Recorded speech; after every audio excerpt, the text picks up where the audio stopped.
Howdy, neighbors. Ned Bacigalupo coming at you here from Grant, Florida.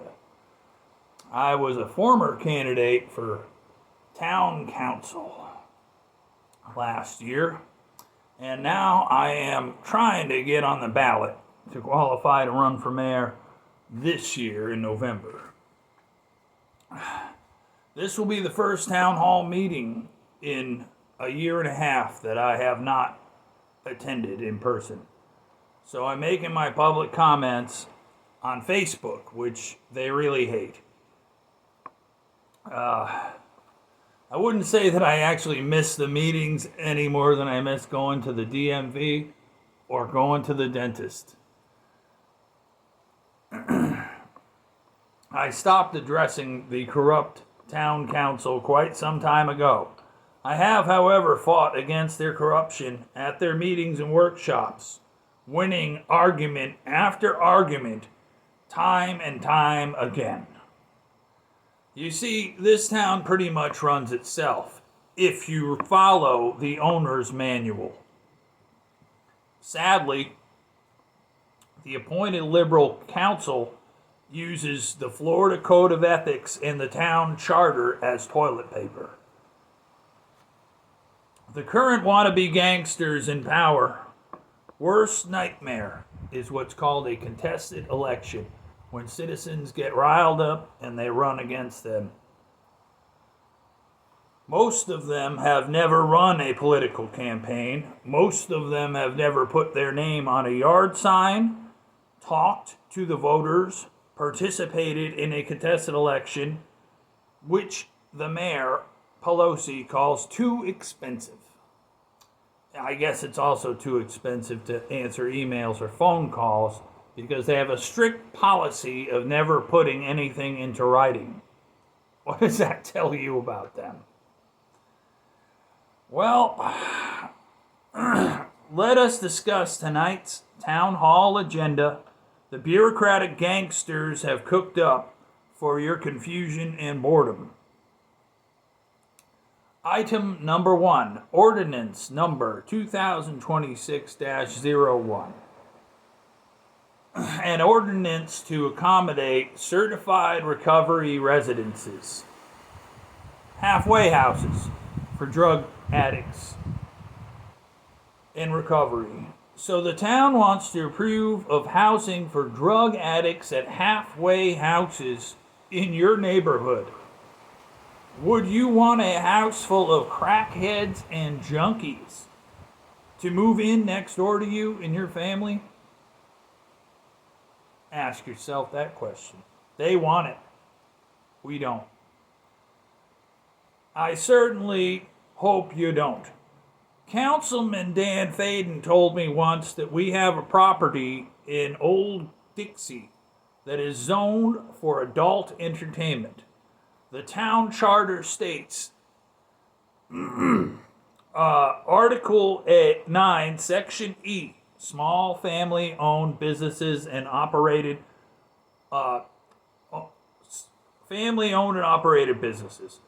Section F, commercial development as deemed appropriate for the emerging needs of the town. And I'm here to tell you, a town, a family-owned and operated whorehouse or crack house does not see anybody's emerging needs. And if it does, I don't want to be anywhere near that person's or anything that's emerging that they need.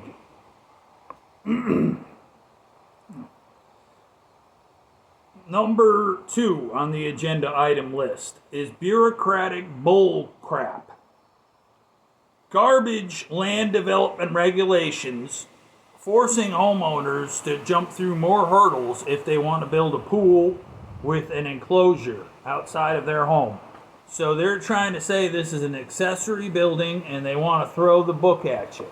That means they can collect fines, penalties, fees, make you tear down your pool cage and do all this crap to you. And it's especially pointed at that VIP island area. Hold on, folks. And the more code compliance crap.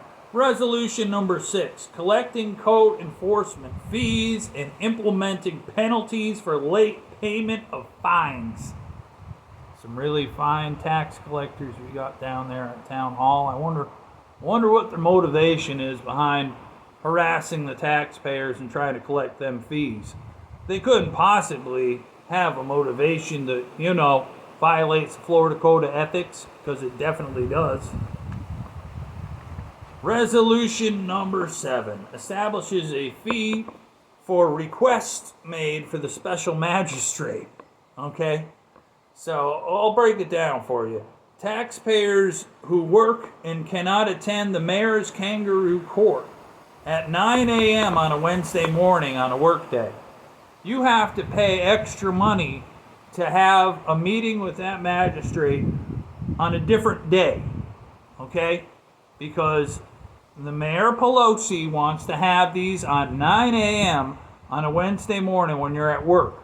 So you have to pay an additional fee on top of what they're already trying to collect from you, just so that you can meet with the magistrate during a normal time of day when you're not working. Wow. Insult to injury. Resolution number 8.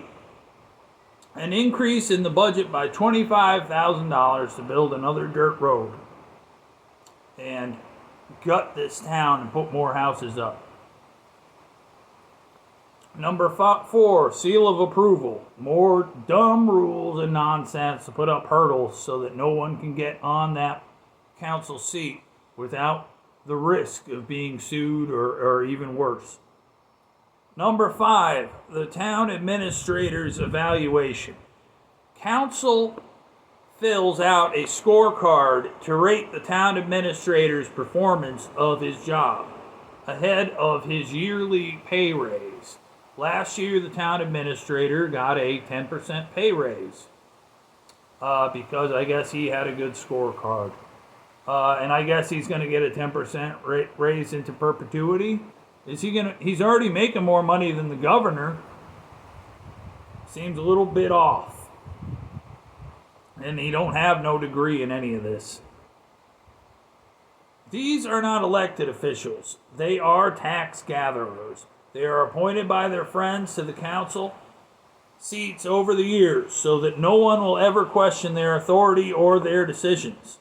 And they are all liberal Democrats. Make no mistake. November 3rd, 4 council seats and the mayor's seat are open up for election. It is our civic duty under the Constitution to participate in the American experiment, or we don't have nothing we can say at all. Can't complain. You don't do nothing, it's called shit or get off the pot. As your next mayor, I will prioritize a stoplight on US 1 at Rib City. That will be we have $11 million. We could pay for it right now. It could happen tomorrow if we wanted to. They don't want it. I will prioritize, expand the boat ramp parking, and build a private boat ramp for town residents only if we can do it. Follow the town charter and the Florida Code of Ethics instead of using it like toilet paper. Keep Grant Valcaria as a small fishing and farming village. I'm here to serve you. I've been doing it for almost 2 years now. I wish I wasn't. I was under the impression that this was Trump country. I was under the impression that this town was run by conservatives. And unfortunately, it's almost as bad as the liberal states up north, if not worse. And the whole gangster stuff they're doing, not even close. They don't know what... They're not gangs. They're not anything. They're just there to suck off the taxpayers and rip us off and give it to their friends.